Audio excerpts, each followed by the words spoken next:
Informasi berikutnya, usai ditetapkan sebagai tersangka, Kejaksaan Agung terus mendalami dugaan korupsi di lingkup Badan Gizi Nasional dengan memeriksa Dadan Hindayana Kamis kemarin. Pemeriksaan berlangsung di Kejaksaan Negeri Jakarta Selatan. Selama 5 jam Dadan diperiksa oleh tim penyidik Kejaksaan Agung. Dadan bersama 2 mantan wakil kepala BGN yakni Sony Sanjaya dan Lodewijk Pusung diduga melakukan intervensi verifikasi mitra SPPG. Terafiliasi dengan Yayasan Mitra, melakukan penggelembungan anggaran pengadaan barang hingga terlibat jual beli titik dapur SPPG.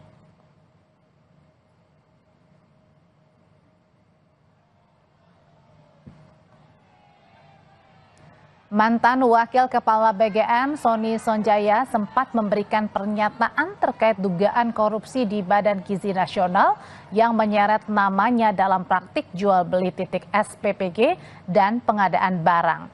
Pernyataan ini disampaikan Sony dalam wawancara terakhir secara eksklusif di Tribun News pada 2 Juni 2026 atau sehari sebelum dirinya ditangkap penyidik Kejagung.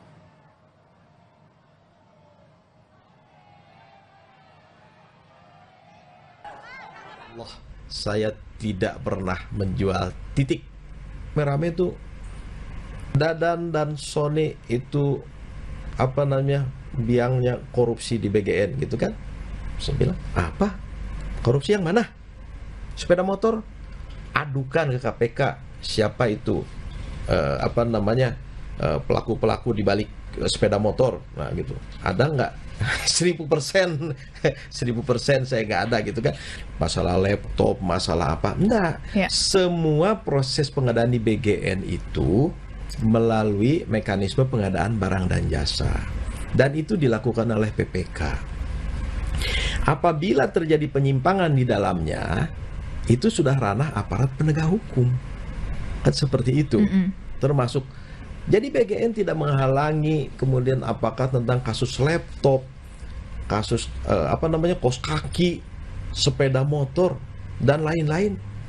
Nggak ada masalah. Mantan Wakil Kepala Badan Gizi Nasional, Sony Sonjaya menyebut bakal mengajukan permohonan menjadi justice collaborator dalam kasus dugaan korupsi tata kelola program makan bergizi gratis. Dalam kasus ini, Sony Sonjaya juga sudah ditetapkan sebagai tersangka bersama Dadan Hindayana dan Lodewijk Pusung.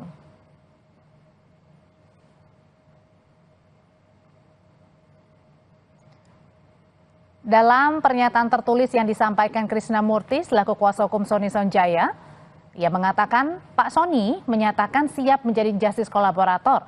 Tekad ini sudah dituangkan dalam BAP di Kejaksaan.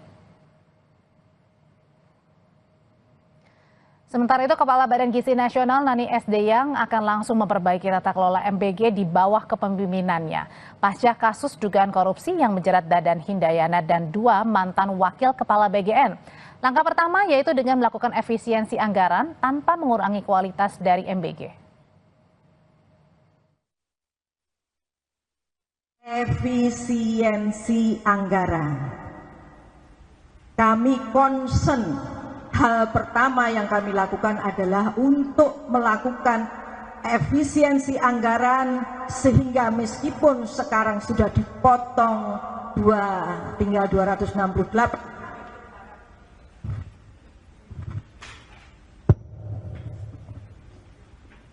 Kami berharap masih bisa menurunkan lagi namun tidak mengurangi sasaran.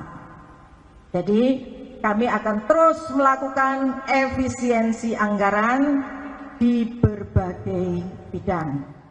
Saudara, dugaan korupsi yang menyeret pejabat di Badan Gizi Nasional termasuk nama Dadan Hindayana, mantan kepala BGN, ini memunculkan pertanyaan tentang bagaimana tata kelola anggaran negara. Apakah efisiensi anggaran yang diusung oleh kepala BGN Nani Sdeyang ini bisa meminimkan celah korupsi di masa mendatang? Lalu bagaimana memastikan efisiensi tidak sekedar menjadi penghematan di atas kertas saja, serta bagaimana pula dengan bentuk pengawasannya, terutama soal kualitas program makan bergizi gratis ini jika benar efisiensi anggaran diberlakukan. Kita akan membahasnya bersama Batra Bano, juru bicara Partai Gerindra. Mas Batra, selamat sore. Selamat sore, Mbak. Dan hadir juga ada Danang Widyoko, Sekjen Transparency International Indonesia. Mas Danang, selamat sore. Selamat sore, Audrey. Saya mau ke Mas Batra dulu. Mas Batra, tadi Kepala BGN yang baru menyebut bahwa akan ada efisiensi anggaran, tapi tidak merusak kualitas dari MBG. Emangnya ini bisa menjamin atau satu-satunya jaminan bahwa dengan efisiensi anggaran MBG, maka tidak ada lagi nih praktik-praktik dugaan korupsi di sana? Ya, ini kan program strategis Presiden Prabowo Subianto dan memang ini adalah program yang cakupannya sangat luas karena target pemanfaatannya kan kurang lebih sekitar 82 juta penerima manfaat. Nah, maka dari itu tentu juga membutuhkan anggaran yang sangat besar karena targetnya memang sangat banyak juga penerima manfaatnya, mulai dari anak sekolah, terus balita, terus kemudian juga ibu hamil. Dan ini adalah program yang menurut hemat kami sangat bagus ya, tujuannya sangat mulia ya, karena untuk bagaimana agar anak-anak kita di masa yang akan datang kualitas sumber daya manusianya bisa diperbaiki, terus kemudian juga kualitas gizinya juga bisa diperbaiki, dan pada saatnya nanti insya Allah Indonesia di masa-masa yang akan datang akan memiliki sumber daya manusia yang berkualitas sebagaimana apa yang menjadi cita-cita Pak Prabowo. Nah, tentu dengan itu semua maka pastilah menggunakan anggaran yang begitu banyak, tetapi berdasarkan evaluasi yang diterima oleh Pak Prabowo dengan kejadian beberapa hari terakhir ini dan selama kurang lebih 1,5 tahun program MBG ini berjalan, Pak Prabowo juga mendapatkan banyak laporan-laporan terkait dengan dugaan penyelewengan, terutama terkait dengan pengelolaan BGN ini. Nah, maka dari itu, atas dasar itu kemudian Pak Prabowo mengambil sikap tegas memberhentikan Kepala BGN dan kedua wakilnya. Dan kemarin juga terkait soal efisiensi anggaran itu, kepada Kepala BGN yang baru sudah diinstruksikan ada beberapa hal instruksi Presiden. Yang pertama, tentu Presiden ingin agar ada refocusing anggaran. Kenapa? Karena anggaran yang besar ini kalau tidak tepat sasaran juga maka itu pasti terjadi, ada potensi terjadi celah penyelewengan. Maka dari itu Pak Prabowo pengennya bahwa program yang menggunakan anggaran yang sangat besar ini harus ada refocusing supaya lebih tepat sasaran. Misalnya apa yang tadinya mungkin hal-hal yang tidak penting ya, terutama misalnya kayak kemarin pengadaan motor, terus kaos kaki. Oke, kita belum sampai ke sana Mas Batra. Saya balik lagi. Jadi artinya apakah ini hanya jalan satu-satunya jaminan bahwa tidak akan ada penyelewengan dana atau celah-celah korupsi dengan adanya efisiensi anggaran ini? Ya, tentu Pak Prabowo secara komprehensif melakukan evaluasi ya, misalnya tadi melibatkan aparat kepolisian, terus kemudian kejaksaan, KPK, dan dalam pidato Pak Prabowo kemarin sangat tegas Mbak pada saat pengarahan bahwa apapun yang dibutuhkan oleh pihak penegak hukum untuk kemudian mengusut dugaan penyelewengan itu, maka beliau akan justru mensupport itu. Jadi Pak Prabowo sangat tegas, sangat berkomitmen untuk kemudian agar semua anggaran-anggaran yang tujuannya untuk kesejahteraan masyarakat, kepentingan orang banyak, mau tidak mau harus dikerjakan sesuai dengan aturan, harus dikerjakan dengan secara jujur, sehingga tidak ada penyimpangan-penyimpangan yang terjadi. Yang kita lihat beberapa hari terakhir ini, saya pikir itu sesuatu yang sangat mengecewakan Pak Prabowo ya, karena dia menganggap bahwa ini adalah orang yang beri kepercayaan, tetapi malah kepercayaan yang diberikan itu justru tidak dimaksimalkan dengan sebaik-baiknya. Dan ini juga warning bagi kementerian lembaga yang lain bahwa jangan Anda jadi menteri Pak Prabowo, jadi kepala lembaga yang dipimpin oleh Pak Prabowo, terus mau bermain-main dengan program yang pro rakyat. Pertanyaan yang sama saya akan tunjukkan ke Mas Danang. Mas Danang, apakah dengan efisiensi anggaran MBG ini merupakan satu-satunya cara untuk mengembalikan kepercayaan atau trust publik lagi? Bukan itu masalahnya dan bukan itu solusinya menurut saya. Ya. Kenapa? Bukan itu masalahnya dan bukan itu juga solusinya. Kenapa Anda berpikir seperti itu, Mas Danang? Ini udah tidak akan menyelesaikan masalah efisiensi anggaran. Efisiensi anggaran itu keniscayaan karena APBN kita sudah nggak kuat lagi gitu kan. Jadi ini yang pertama menurut saya itu momentum lah untuk berbenah ya. Jadi program ini program yang tidak realistis gitu. Kita sepakat tentu banyak saudara kita anak-anak yang membutuhkan. Nggak realistisnya di mana emang Mas Danang? Karena itu membutuhkan anggaran yang besar, mengambil anggaran yang besar gitu ya. Dan karena saking besarnya lalu kemudian itu bisa kemarin dihambur-hamburkan untuk berbagai pengadaan yang tidak perlu gitu ya. Ini yang menurut saya itu. Jadi mestinya ini seperti saran. Jadi menurut saya pertama adalah dengarkan saran dari para akademisi, dari teman-teman aktivis gitu ya. Jadi dari media gitu ya. Di mana masalahnya? Jadi bukan efisiensi, tapi pertama buka dulu feedback gitu ya. Buka feedback, dengarkan saran dan kritik dari luar yang mengamati program ini. Kemudian yang kedua, tadi kan disinggung juga misalnya ada dugaan. Kita belum tahu persis ya, tentu kita harus hormati proses hukumnya. Kita lihat dulu nanti kira-kira dakwaan jaksa seperti apa. Tetapi kan dari informasi selain pengadaan kan sempat disinggung juga apa jual beli titik SPPG atau afiliasi dengan SPPG. Kira-kira seperti kalau saya tidak salah ya, karena kita mesti menunggu data resminya dari kejaksaan atau proses peradilannya. Tetapi akar masalahnya adalah konflik kepentingan. Bagaimana konflik kepentingan ini diatur di BGN. Ini yang tidak pernah ini. Berapa kali kami sampaikan ya teman-teman, TS sendiri pernah menyampaikan laporan, kemudian beberapa teman lain juga pernah menyampaikan laporan. Selios melakukan beberapa survei, jawabannya anti asing. Jadi tidak Maksudnya konflik kepentingannya ini Mas Danang? Responnya tidak yang kami harapkan. Responnya justru menyalahkan yang memberikan kritik. Justru di situ masalahnya, gitu ya. Sehingga karena tidak mau mendengar, akhirnya kejadianlah persoalan hukum seperti sekarang ini. Gitu. Jadi konflik kepentingan yang dimaksud Mas Danang ini terletaknya di mana? Tadi kan kata Mas Batra ini sebenarnya tujuannya mulia awalnya. Oh, benar, tujuannya mulia. Tetapi itu kan pelaksananya itu manusia biasa yang punya kepentingan, punya keinginan gitu ya, dan termasuk juga kepentingan ekonomi, kepentingan politik. Oleh karena itu dibuka semuanya aja. Jadi SPPG itu di mana saja, pemiliknya siapa, yayasannya itu siapa yang punya, itu mesti dibuka semuanya gitu ya.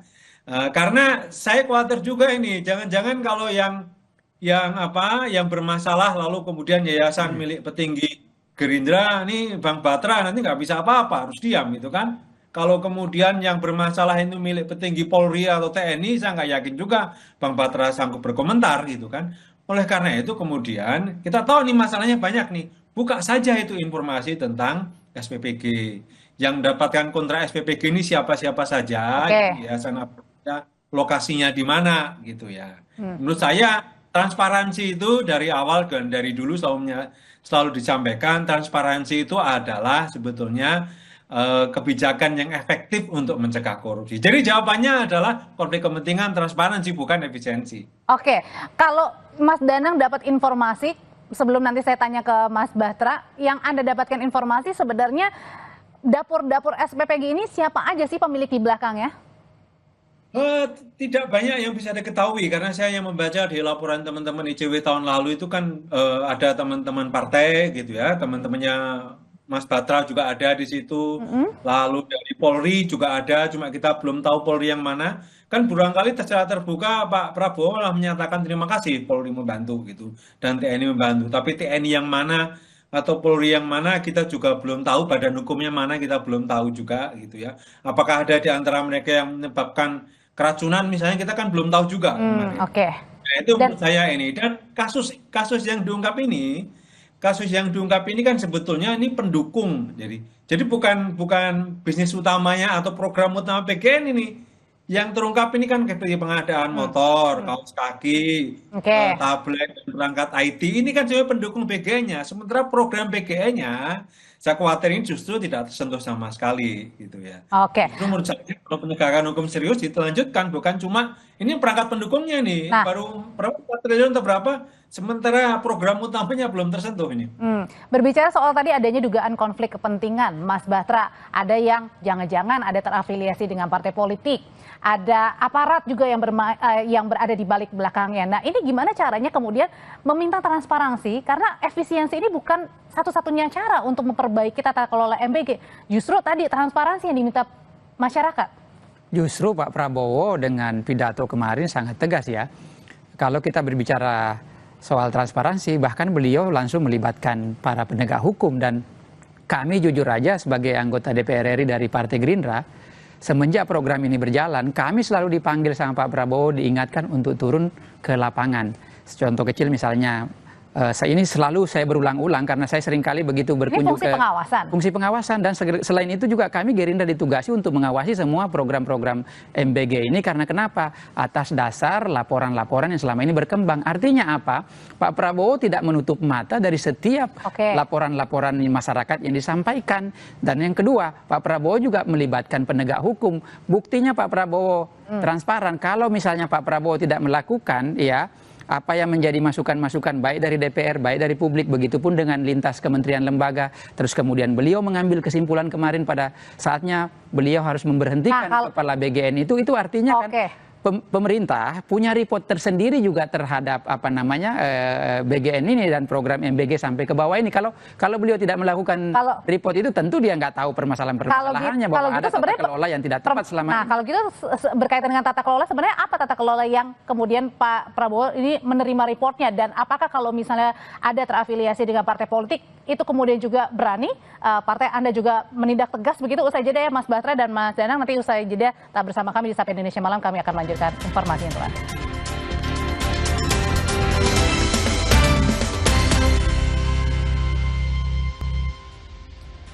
Melanjutkan pertanyaan saya sebelumnya, Mas Batra, kalau memang benar ada partai politik yang bergerak di belakangnya, kemudian juga ada aparatur begitu. Nah, pertanyaannya, Anda yang ditugaskan oleh Pak Prabowo untuk menindak, mengevaluasi dan melihat ada bentuk penyimpangan seperti apa di lapangan. Pertanyaannya, apakah Partai Gerindra berani untuk menindak itu?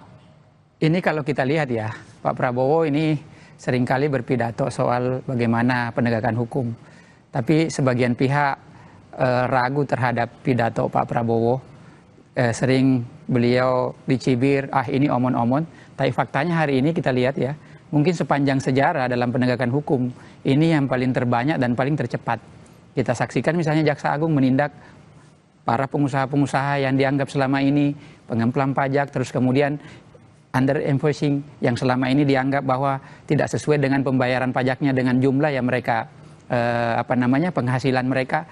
Sepanjang sejarah kita lihat penegakan hukum kita, mungkin ini yang paling banyak dan paling cepat. Artinya apa?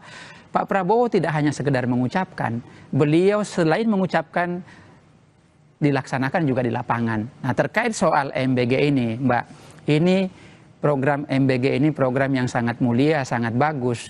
Target penerima manfaatnya ada 82 juta orang. Tentu membutuhkan SPPG, dapur-dapur yang banyak. Nah, kalau ada orang yang ingin berpartisipasi, siapapun itu, tanpa terkecuali, dalam rangka untuk membantu percepatan agar dapur-dapur itu bisa tersedia untuk kemudian supaya penerima manfaatnya makin banyak. Apa kita mau salahkan? Sementara mereka kalau niatnya baik, tapi kemudian kalau pelaksanaannya sebaliknya? Loh, memang niat yang jahat itu harus, maksudnya begini, program yang sangat bagus ini mau diganggu dengan niat jahat terus kemudian kita hentikan programnya. Apakah seperti itu? Ini ada orang mau berpartisipasi, apapun golongannya, pengusaha daerah, pengusaha pusat, ataupun ada, barangkali mungkin ada yang terafiliasi dengan partai politik. Kita mau larang mereka. Yang tidak boleh itu adalah bagian kalau yang misalnya terafiliasi itu, tetapi mereka tidak jujur pengelolaannya, mereka melakukan penyimpangan sebagaimana apa yang selama ini disampaikan oleh Pak Prabowo, itu yang tidak boleh. Tapi kalau mereka mau berpartisipasi membuat dapur, berpartisipasi untuk mempercepat penerima manfaat, bukankah itu sesuatu yang sangat bagus? Artinya berani untuk menindak ya kalau misalnya ada penyelewengan yang termasuk anggota parpol sekalipun. Ada penyelewengan, karena kan tuh ini kan Mbak, jujur aja ya, kadang mungkin ya mohon maaf ya, bukan saya mengklaim bahwa saya sering ke kampung-kampung karena saya sering ke daerah pemilihan. Kalau kita Mbak, kalau saya ke daerah pemilihan saya di sana di Sultra sana, ada di pulau-pulau, masih banyak anak-anak sekolah yang berangkat dari sekolah menggunakan perahu karena jarak sekolahnya jauh, terus kemudian dalam kondisi yang lapar. Sampai sekolah mana mungkin dia bisa konsen belajar. Masih banyak anak-anak kita karena situasi ekonominya mungkin tidak mampu. Itulah semua yang mendasari Pak Prabowo kenapa program ini dibuat. Karena Pak Prabowo tidak pengen lagi ada busung lapar, tidak boleh lagi ada misalnya anak-anak usia yang tidak semestinya usia begitu, tapi kondisi fisiknya malah tidak mencerminkan dengan usia. Baik, Mas Danang, tadi kata Mas Batra bilang gak ada masalah kok siapapun misalnya mau membantu itu sangat mulia sekali, gak ada masalah mau anggota parpol, mau aparatur yang membantu karena tujuannya mulia untuk membantu anak-anak. Justru di situ masalahnya, justru di situ masalahnya. Masalah utamanya adalah mengasumsikan semua orang ini mau membantu dan punya niat baik gitu ya. Nah, itu akan menjadi persoalan kalau yang punya niat baik ini kemudian bermasalah dan pada akhirnya yang namanya manusia itu kan bukan cuma punya niat baik tapi juga punya kepentingan. Dan SPPG pada akhirnya kan ini bisnis, pada akhirnya mencari untung gitu kan. Nah, seandainya Tapi faktanya kan, mohon maaf, boleh saya bantai? Kak, silakan. Tapi faktanya kan hari ini banyak tuh yang ditindak. Sebelum Ibu Nani, sebelum Ibu Nani jadi kepala BGN, waktu beliau jadi wakil kepala BGN karena ditugasi oleh Pak Prabowo untuk rajin turun sidak-sidak, ada 1.000 dapur lebih yang ditutup portalnya tuh nggak bisa jalan. Artinya apa? Selama ini penindakan dilakukan. Penindakan dilakukan, Mas Danang, Jauh katanya. sebelum peristiwa ini penindakan sudah dilakukan dan itu berdasarkan arahan Pak Presiden. Tuh, penindakan dilakukan, Mas Danang. Jadi kurang apa lagi? Sanksi dibuka saja 1.000 itu di mana gitu kan? Siapa saja itu, yayasan apa saja yang kena sanksi? Karena kami nggak punya banyak informasi tentang itu. Ambil contoh begini nih, yang seandainya punya niat baik. Kalau niat baik kemudian Udah adalah ditutup yayasan katanya, Mas, yang kata Mas Batra. kejaksaan. Nah, apakah bisa Bang Batra bisa bicara? Kalau barangkali yayasan apa sebut ini? Yayasan Lasuardi Kendari yang ini ada Sayyad Kaimuddin dan Nur Alam, barangkali Bang Batra kenal dan bisa. Tetapi kalau kemudian yayasannya terafiliasi dengan Kementerian Pertahanan, ya mohon maaf, saya nggak yakin juga Bang Batra bisa gitu. Jadi menurut saya yang paling penting adalah buka saja. Siapa yang disanksi itu buka siapa mana yayasannya, lokasinya mana saja, dan kemudian dibuka aja seleksi untuk yayasan, untuk SPPG atau katakanlah siapapun jadi berpartisipasi, kriterianya apa, dan dipublikasikan agar jelas semuanya, tidak ada perbedaan. Sebab kalau situasinya seperti ini yang kena sanksi kita tidak tahu gitu kan. Kemudian yang kena kasus ini hanya ketua dan sebagian wakil, sementara yang lainnya belum ada pemeriksaan, kita kan nggak yakin bahwa ini cukup fair pemeriksaan gitu. Jadi yang penting adalah transparan saja. Di wilayah mananya tidak transparan, Pak? Kalau tidak transparan, mungkin Pak Prabowo tidak akan menghentikan Pak Dadang. Kalau misalnya tidak dianggap transparan, kalau tidak transparan, mungkin Pak Prabowo tidak melibatkan aparat. Faktanya hari ini dilibatkan semuanya. KPK disuruh ke sana, BPKP disuruh untuk periksa, Mantan terus kepala kemudian BGN diganti juga. mantan kepala BGN diganti juga. Artinya kan itu semua jadi agak repot ya. Kalau misalnya begini, kita memberi masukan hari ini, kita pengennya Pak Prabowo menindaklanjuti langsung besok, kan tidak seperti itu juga bernegara, kan ada mekanisme yang mesti dilakukan dengan baik. Karena mungkin ini kerasannya sudah bertahun-tahun. Anda perlu baca deh laporan-laporan masyarakat tentang BGN, tentang kritik-kritik tentang BGN, dibaca saja. Itu juga yang jadi problem, Pak. Kalau Bapak misalnya hari ini memberikan masukan, besok langsung mau ditindaklanjuti, kan nggak seperti itu. Atas dasar akumulasi laporan-laporan masyarakat itulah, kemudian Pak Prabowo mengambil tindakan yang tegas untuk memberhentikan kepala BGN dan 2 wakilnya. Kalau misalnya tidak akumulasi dari itu, mungkin Pak Prabowo tidak melakukan itu, tapi faktanya hari ini bahwa Pak Prabowo menerima masukan masyarakat, hari ini dibuktikan. Mas Danang, kalau tersangka Sony Sanjaya ini mengajukan diri sebagai justice kolaborator, apakah itu bisa membuka peluang untuk membuka? Semoga ya, kita harapkan ya Pak Sony ini buka-bukaan saja gitu. Buka-bukaan saja bagaimana soal seleksi SPPG-nya gitu ya. Siapa saja pemilik SPPG terafiliasi dengan ini. Karena ini kan informasi yang kami sampaikan, masyarakat sampaikan terserah, liputan media dikumpulin satu-satu gitu kan.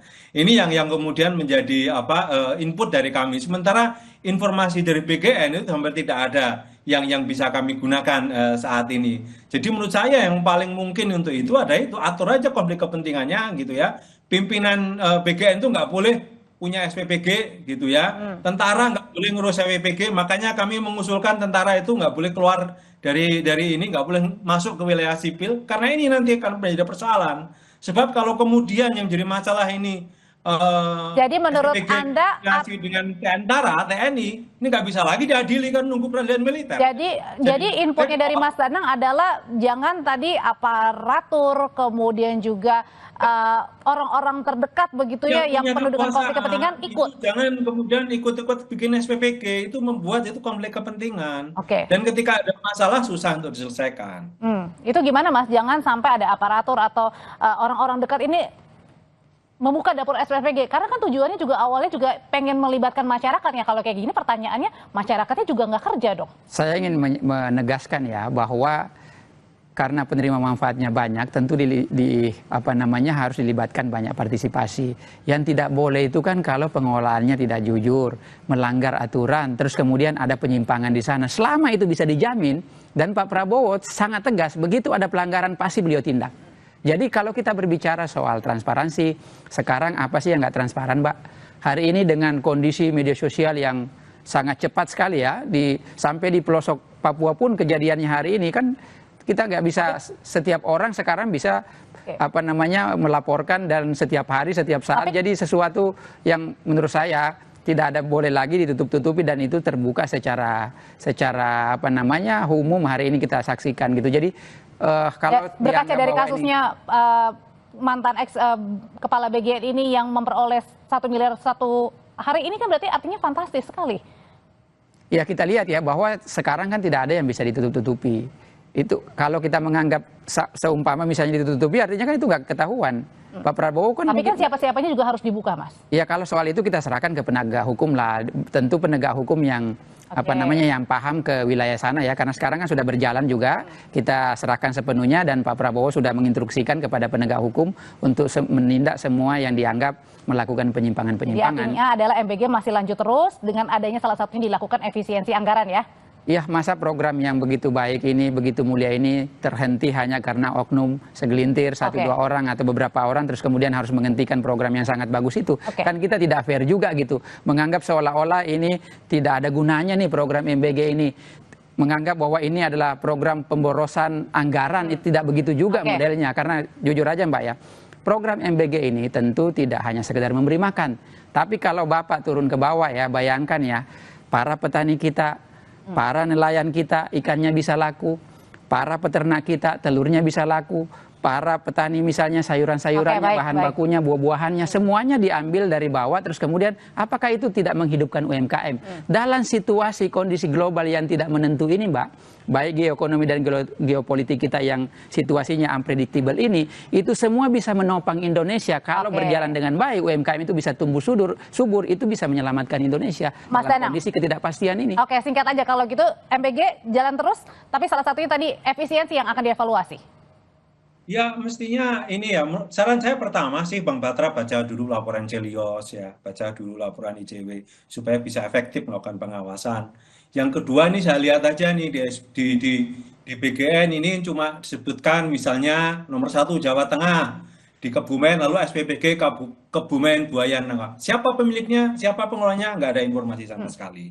Dibuka saja deh itu aja gitu. Jadi menurut saya itu yang paling penting. Sebelum kemudian ngatur konflik kepentingan ya, soalnya karena informasinya nggak ada susah juga kita ngomong kepentingan, apalagi Bang Batra kurang baca juga ini masalahnya. Terima kasih, itu aja. Oke, terima kasih sudah kita tangkap pesannya Mas Danang Widyoko, Sekjen Transparency International Indonesia, dan juga Mas Batra Banung, juru bicara Partai Gerindra. Selamat malam Bapak-Bapak. Selamat malam. Tetap bersama kami, saudara, di Sapa Indonesia Malam. Usai jeda kami kembali dengan informasi berdasarkan data Bloomberg pada pukul 9:05 waktu Indonesia Barat. Di pasar Spot Exchange menunjukkan nilai tukar rupiah hari ini dibuka pada level Rp18.064 per dolar AS.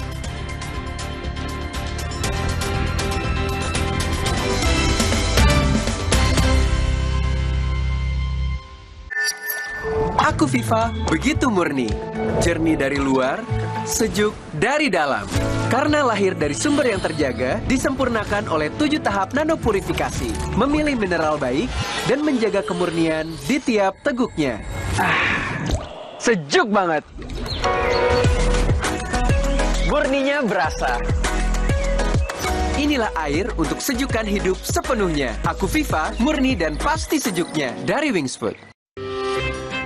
Dulu setiap sholat lutut gue sakit banget. Sekarang gue sadar tulang sendi sehat itu penting. Kolagena dengan kolagen, vitamin A dan kalsium membantu mempertahankan kekuatan sendi, tulang, dan kesehatan kulit. Kolagena banyak banget manfaatnya.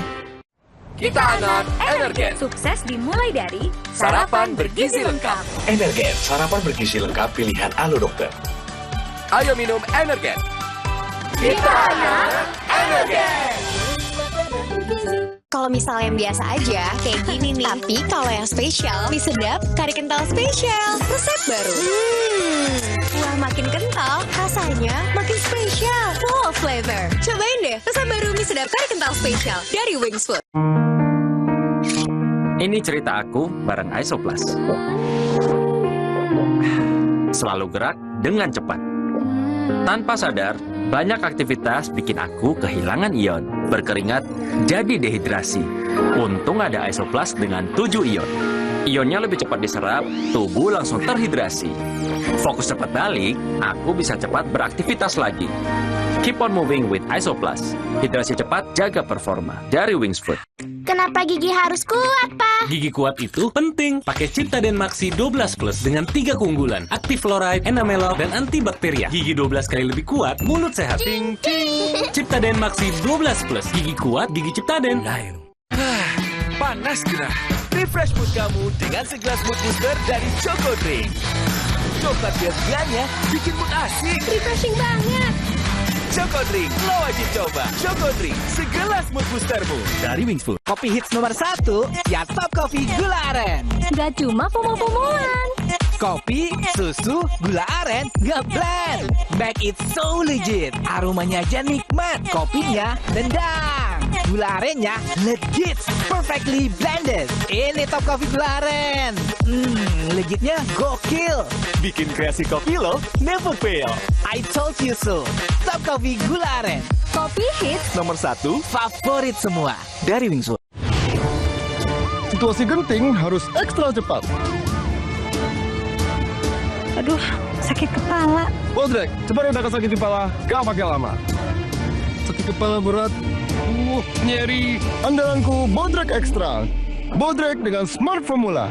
Cepat redakan sakit kepala, sakit gigi, demam, dan nyeri. Dapat diminum sebelum makan tanpa ngantuk. Bodrek dengan Smart Formula, kalahkan sakit kepala dan nyeri, terus menangkan harimu. Segernya kelewatan. Baru teh lemon madu. Lemon tea yang gak asem, manisnya smooth. Dari Wings Food. Ini lemon tea favoritku. Beda dari yang lain. Iya lagi. rasa lemon tea senyegerin ini. Buruan cobain teh lemon madu. Segernya kelewatan. Dari Wings Food. Inilah pemenang kejutan tutup botol Ramadan Aku Viva. Pemenang umroh Agustin, Ganjar, dan Sri. Pemenang TV, kulkas, dan produk elektronik lainnya. Serta miliaran uang tunai. Aku Viva, murni pasti sejuknya. Dari Wings Food.